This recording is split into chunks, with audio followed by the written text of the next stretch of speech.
Hello friends. आज का जो टॉपिक है वो है किक एनिमेशन।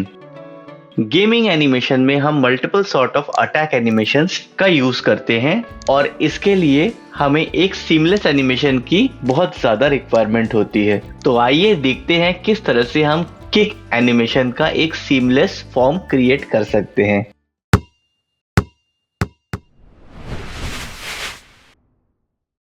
फ्रेंड्स, जैसा कि आप यहाँ हमारे रेफरेंस में देख सकते हैं कि यहाँ पर एक किक का एनिमेशन प्रेजेंट है। अगेन मैं आपसे ये रिक्वेस्ट करूंगा कि अगर आपके व्यू पोर्ट पे रेफरेंसेस प्रॉपरली नहीं आते तो आप आई बटन पे दिया हुआ हमारा ये वीडियो चेक कर सकते हैं। इससे माया व्यू पोर्ट में रेफरेंस के जो भी इश्यूज हैं वो आपके सॉर्ट हो जाएंगे। फ्रेंड्स, जैसा कि किक के एनिमेशन में आप ये स्पेसिफिक पोज देख रहे हैं, तो हम जैसे ही एनिमेशन को स्टार्ट करते हैं हम अपने एनिमेशन में इसी तरह से एक स्पेसिफिक पोज क्रिएट कर लेते हैं।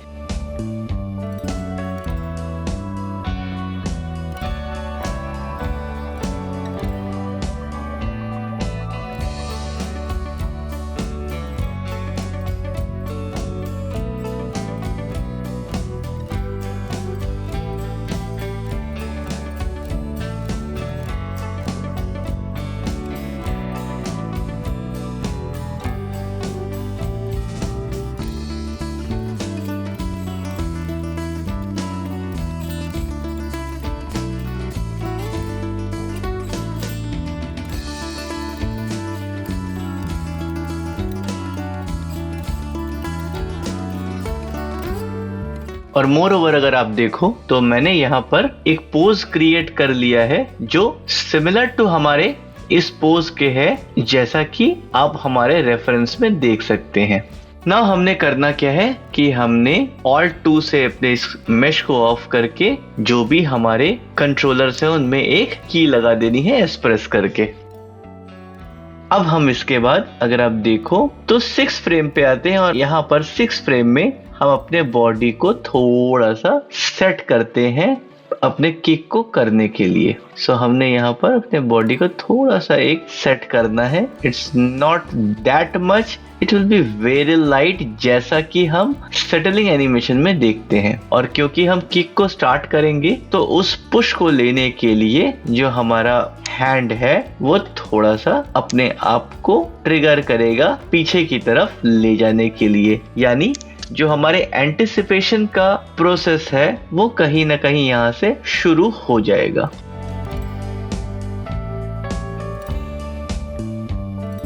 और यहाँ पे हम इसे थोड़ा सा कर्व करते हैं ताकि इसका जो आर्क है ये हमारा मेंटेन्ड रहे। फर्स्ट की फ्रेम पे मैं इसे थोड़ा सा और बॉडी के पास कर लेता हूँ, बिकॉज जब हम कोई भी पोस्चर क्रिएट करते हैं, कोई भी स्पेसिफिक पोज क्रिएट करते हैं तो उसका सही होना बहुत जरूरी है। व्हाट आई थिंक कि यहाँ पर इसे थोड़ा सा और पास होना चाहिए था। एंड अगेन जो हमारे पास यहाँ पर देखो तो हमने यहाँ पर एक आर्क क्रिएट कर लिया है। अगेन मैं इस स्पेसिफिक सेशन में भी यही कहूंगा, हम जो फाइनल एडजस्टमेंट्स करेंगे वो अपनी एनिमेशन को कर लेने के बाद सारे कंट्रोलर्स के फाइनल एडजस्टमेंट्स करते रहेंगे। नाउ अब अगर आप यहाँ पर देखो स्पेसिफिकली 14 फ्रेम तक जो हमारा फुट है ये ग्राउंड पे है और 14 फ्रेम के बाद जो हमारा फुट है इसने ग्राउंड को छोड़ दिया है। हम पहले 14 फ्रेम पर आते हैं और जैसा कि आप यहाँ देख रहे हैं कि इस केस में जो हमारा पेल्विस है वो आगे को आ रहा है क्योंकि हम किक करने वाले हैं, तो बॉडी अपने आप को आगे को लेकर आ रही है। 13 फ्रेम तक ये जो आपका फुट है ये कुछ इस तरह से हो जाएगा ताकि आपके फुट के ऊपर कोई स्ट्रेचिंग नहीं आए। अगर आप यहाँ पर देखें तो 10th फ्रेम तक ये नॉर्मल आ रहा है और 14 फ्रेम पर मैं इसे थोड़ा सा आगे कर लेता हूँ ताकि जो हमारी फीलिंग्स है वो आ जाए और इसका जो फुल स्ट्रेच है ये आपका प्रॉपरली हो जाए यहाँ पर। अब अगर आप यहाँ देखो तो आपको पूरी फीलिंग्स आएगी कि इसने अपने बॉडी की वजह से अपने पैर को स्ट्रेच किया है। अगेन आपको यहाँ पे थोड़े बहुत एडजस्टमेंट्स करने होंगे ताकि जो आपका एनिमेशन है वो फ्लॉलेस लगे।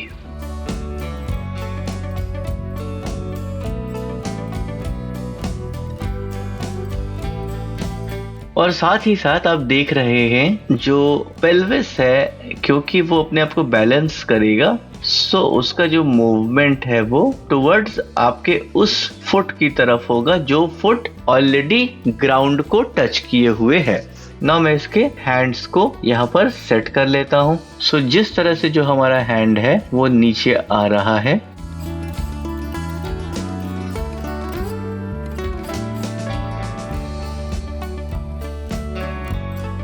ये लेफ्ट हैंड जो है वो अपने बॉडी के पास आ रहा है, यानी अपने बॉडी को होल्ड किए हुए है, बॉडी के पोजीशंस को।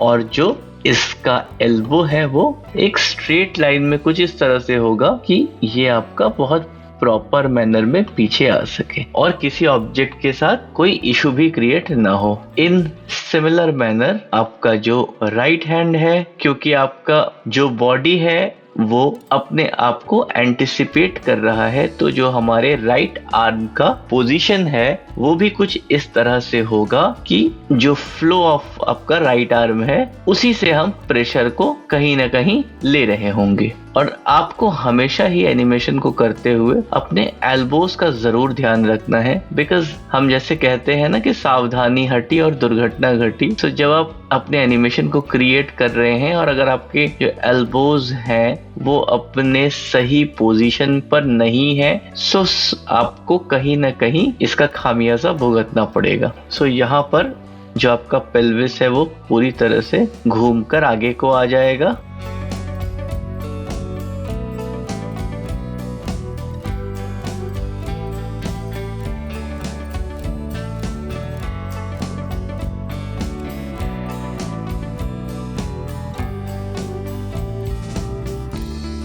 और यहाँ पर आपको एक और चीज का ध्यान रखना है कि जो आपका पोजीशन है बॉडी का वो किस तरह से टुवर्ड्स जिसको हम झुकाव कहते हैं बॉडी का, वो किस तरह से आपका लीन डाउन हो रहा है उस एक्शन के एंगल पर जिस एक्शन को आप लेने की बात कर रहे हैं।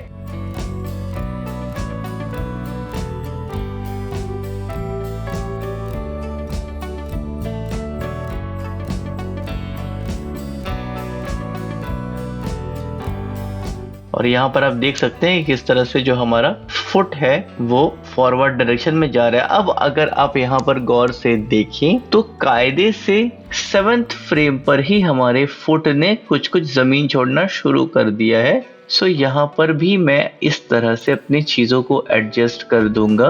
जो हमारे फुट का ड्रैग बने वो जिस तरह से बने कि कहीं ना कहीं इस पर ओवरऑल जो स्ट्रेच है वो अच्छा लगे, ना कि बहुत ही अजीब सा। सो अगर आप यहाँ पर देखो तो हमने इसे कोशिश की है अच्छा बनाने की। ये आर्क को हमने एक स्मूथ आर्क में कन्वर्ट कर लिया है। नाउ मैं इसके मोशन ट्रेल को डिलीट कर देता हूँ। अब यहाँ पर भी अगर आप ध्यान से देखो तो हमारा जो स्टांस है उसमें थोड़ा सा डिफरेंस है। इस डिफरेंस को हम मेंटेन करेंगे बिकॉज जो हमारा रेफरेंस है उसमें जो हमारा कैरेक्टर है उसका जो ड्रेसअप है वो बहुत डिफरेंट है हमारे करंट कैरेक्टर के ड्रेसअप से। बिकॉज जो हमारे करंट कैरेक्टर ने ड्रेसअप लिया है वो थोड़ा सा हेवी ड्रेसअप है। सो उसके हिसाब से हमें अपने एडजस्टमेंट्स करते रहने पड़ेंगे। अब 18th तक जो हमारा पेल्विस है वो पूरी तरह से लीन डाउन है हमारे उस पैर पर। और यहाँ पर अगर आप ध्यान से देखो सो 16th या मैं कहूँ 15th के बाद ग्रेजुअली हमारा जो ये पैर है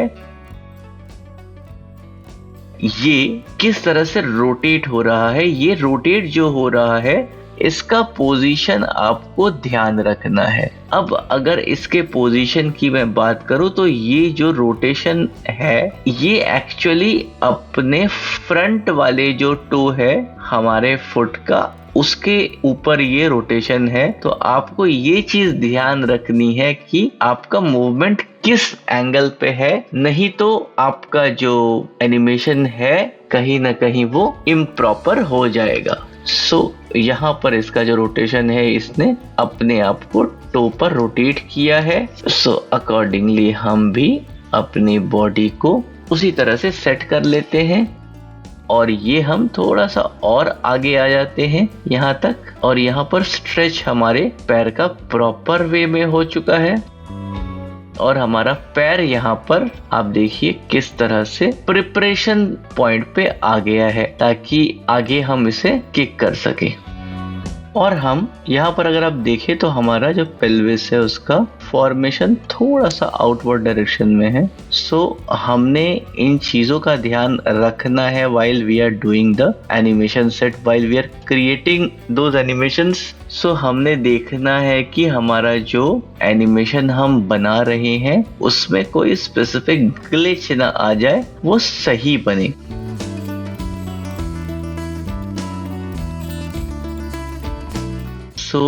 इसी तरह से हम 23rd पे आकर जो हमारा फुट है वो प्रॉपरली ये अपने मैक्सिमम स्ट्रेच पे यहाँ आ गया है। यानी 23rd पे जो हमारा फुट का, अगेन अगर आप यहाँ पर देखो तो जो मूवमेंट है वो हमारे फुट पे है, यानी ये कुछ इस तरह से मूव कर रहा है।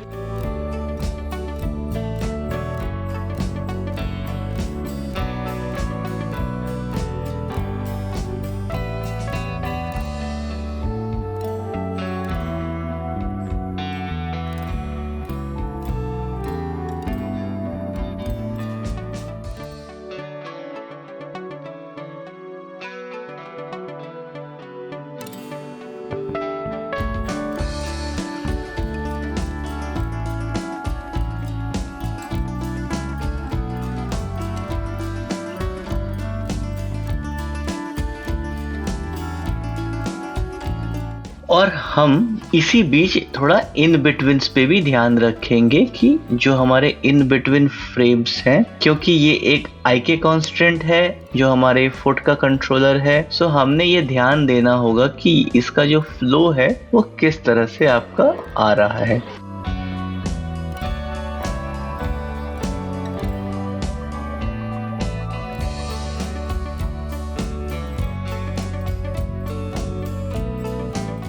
जब भी हम आर्क को क्रिएट करेंगे फ्रेंड्स, आपने एक चीज का बहुत ध्यान से जिसको देखना है कि हर एंगल से ये जो आपका आर्क है वो आपका आर्क जैसा ही लगे। यानी अगर ये आर्क आप देखो यहाँ पर ये आर्क कहीं ना कहीं थोड़ा सा फेड पड़ रहा था, तो जैसे ही हमने इस आर्क को नॉर्मल कर लिया ओवरऑल जो हमारा आर्क के वजह से जो मोशन था वो बहुत प्रॉपर हो गया।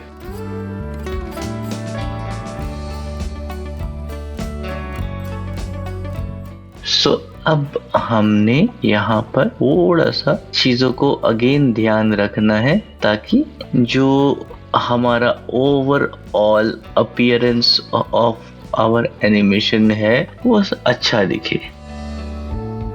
और देन 25th तक, जैसा कि मैंने अभी आपको बोला कि ये जो है अपने मैक्सिमम स्ट्रेच पे था, और उसके पहले हम देखेंगे कि हमारे पेल्विस का पोजीशन क्या है। हमारा पेल्विस थोड़ा सा मूव करेगा पीछे की तरफ क्योंकि उसने किक को कर लिया है, तो बॉडी को हम बैलेंस करना चाहेंगे। आई एम रियली सॉरी, ये आगे की तरफ मूव करेगा।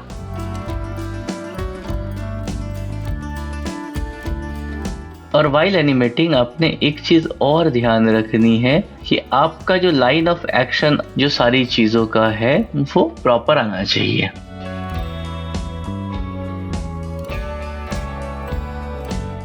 और यहाँ पर जाकर 29th फ्रेम पर जो बॉडी है ये अपने आप को पीछे खींचेगी, अपने आप को सेटल डाउन करेगी ताकि वो वापस अपने इनिशियल पोजीशन पे आ सके।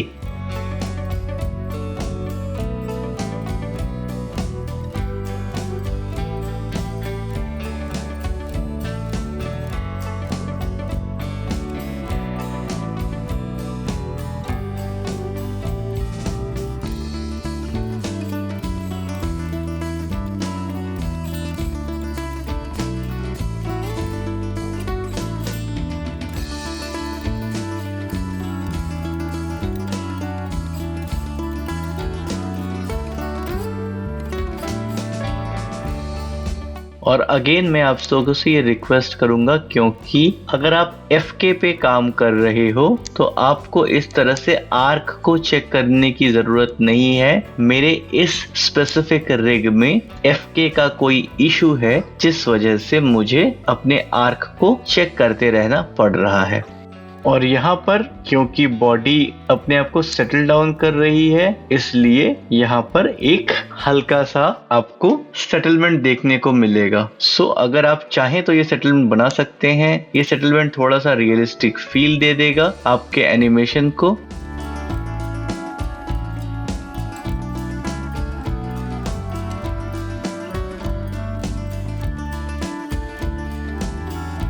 अगेन क्योंकि ये सेटलमेंट का एक एनिमेशन है, तो यहाँ पर आपने बहुत ज्यादा एनिमेशन नहीं देना है। आपने जो एनिमेशन देना है वो जस्ट एक कुशनिंग पैटर्न का एनिमेशन यहाँ पर देना है। सो अभी तक के अगर मैं एनिमेशन की बात करूँ तो आपने यहाँ तक का एनिमेशन क्रिएट किया है। और नाउ अब मैंने क्या करना है कि मैं इस पूरे की फ्रेम्स को पकड़ता हूं, और जैसा कि आप यहाँ देख रहे हैं अराउंड 48 फ्रेम पर मैं इस की को यहाँ पर, या 46 फ्रेम पर ये सारी कीज को यहाँ पर कॉपी कर देता हूँ, ताकि इसके बाद की जो चीजें हों ये मुझे सिर्फ एडजस्ट करना पड़े, ना कि मुझे बहुत ज्यादा इसमें कुछ दिमाग लगाना पड़े।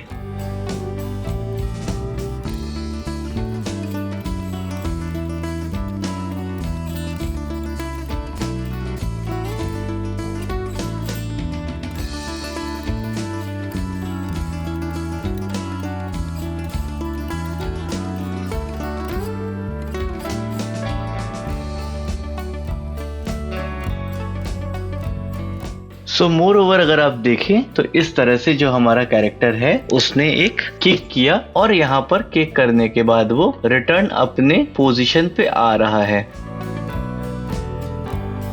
अब यहाँ पर एक चीज है कि आपका जो पैर है ये, क्योंकि आपने किक करने के बाद ये वापस पूरा नहीं आना चाहिए, तो आपको यहाँ पर क्या करना है कि आपको अपने पैर को यहाँ थोड़ा सा आगे बढ़ा देना है, और इस की फ्रेम को आप जहां से ये रिटर्न आ रहा है यानी 38 तक एज इट इज कॉपी कर देना है।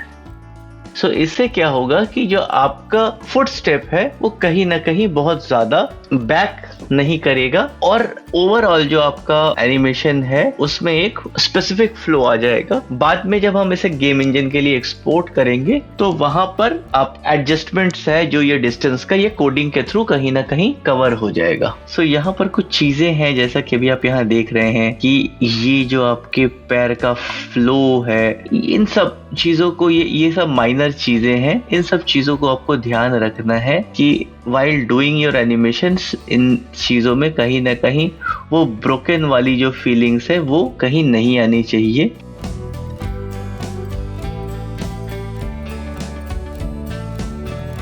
और अगेन अब मैं अपने रेफरेंस को डिलीट करके एक बार हमारे हैंड का जो मोशन ट्रेल है कुछ एंड के पास यहाँ पर एक बार मैं चेक कर लेता हूँ, ताकि जो जैसा कि आप यहाँ देख रहे हैं कि ये बिल्कुल स्ट्रेट एक लाइन में गया है, यहाँ पर आपका कोई आर्क नहीं है। सो यहाँ पर आपके पास एक आर्क होना चाहिए, नहीं तो अगेन आपका ये जो एनिमेशन है ये सब कुछ करने के बाद भी बहुत ही लेम सा हो जाएगा।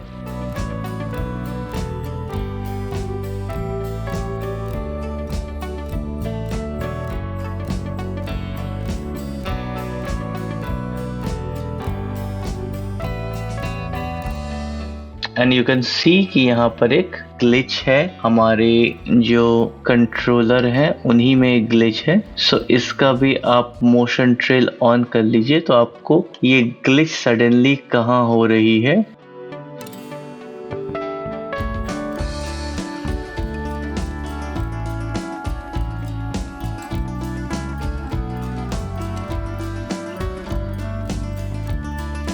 सो आपको ये ग्लिच जो भी आपके फ्लो में प्रॉब्लम क्रिएट कर रहे हैं, इन ग्लिचेस का ध्यान रखना है ताकि जो आपका एनिमेशन हो उसमें कोई भी इशू आपको न आए।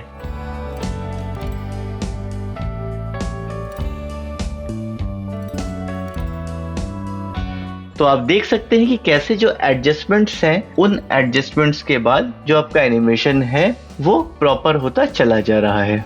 सो नाउ एक बार हम अपने कर्व को चेक कर लेते हैं ताकि जो हमारे ग्राफ एडिटर में कुछ इश्यूज हो वो हमारे रिजॉल्व हो जाए। सो आप यहाँ देख सकते हैं कि यहाँ पर आपके ग्राफ एडिटर में कुछ इश्यूज हैं। जैसे जैसे आप इन ग्राफ्स का रिफाइनमेंट करते चले जाएंगे, आपका जो एनिमेशन का क्वालिटी है वो और स्मूथ और स्मूथ और स्मूथ और अच्छा होता चला जाएगा। अगर आप पेल्विस को देखें तो आपका जो पेल्विस है अब वो पहले से काफी ज्यादा प्रॉपर हो गया है इन टर्म्स ऑफ जो हमारा स्मूथनेस है। अब सिमिलर मैनर में हम टॉर्सो को अगर हम ध्यान दें तो टॉर्सो को हम अकॉर्डिंगली एडजस्ट कर लेते हैं। अगर आप यहाँ पर ध्यान से देखो, गौर से देखो, तो मैं बहुत माइनर एडजस्टमेंट्स कर रहा हूँ, लेकिन जो हमारा अपील है ओवरऑल, हम जो कह सकते हैं हमारा प्रेजेंटेशन है हमारे एनिमेशन का, वो कहीं ना कहीं इस वजह से जो है कि वो बदल जा रहा है।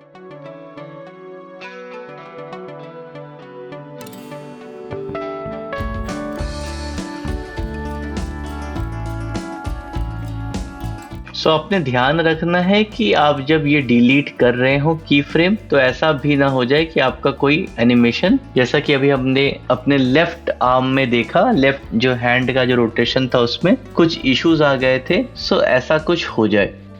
अभी क्या हम करते हैं फाइनली, अब हम जो अपने सारे कंट्रोलर्स हैं उन्हें हम सेलेक्ट करते हैं और हम इस एनिमेशन की लेंथ को थोड़ा सा कम कर लेते हैं, अराउंड 40 के आसपास उसको हम स्नैप कर लेते हैं और यहाँ पर 50 के बजाय हम 40 फ्रेम्स का एक एनिमेशन कर लेते हैं, ताकि जो गेम के एनिमेशंस हैं, क्योंकि वो बहुत क्विक होते हैं, आप चाहे तो इसे और भी क्विक कर सकते हैं आपके गेम के अकॉर्डिंग, क्योंकि अभी जो आपका एनिमेशन है उसमें जो आपका ओवरऑल फील है ये रियलिस्टिक की तरफ ज्यादा है। आप चाहें तो इसी एनिमेशन को हाइपर रियलिस्टिक मोड में भी कर सकते हैं, यानी जो ओवरऑल इम्पैक्ट है एनिमेशन का उसे ज्यादा आप हाइपर रियलिस्टिक कर सकते हैं। दोस्तों, आशा करता हूँ आज की जो हमारी एनिमेशन की जर्नी है वो आपको इंटरेस्टिंग लगी होगी। अगर आपको हमारे एनिमेशंस अच्छे लगते हैं तो प्लीज लाइक्स एंड कमेंट के माध्यम से हमें अपने थॉट्स साझा करें। अगर आपकी कोई स्पेसिफिक क्वेरी है तो भी आप हमें कमेंट के माध्यम से शेयर कर सकते हैं। अगर आपको हमारे जो सेशंस है वो अच्छे लगते हैं तो प्लीज आप इस चैनल को सब्सक्राइब भी करें। मिलते हैं हम अपने अगले सेशन में, तब तक के लिए आप सब ख्याल रखें अपना, अपनों का और हमारे इस समाज का। धन्यवाद।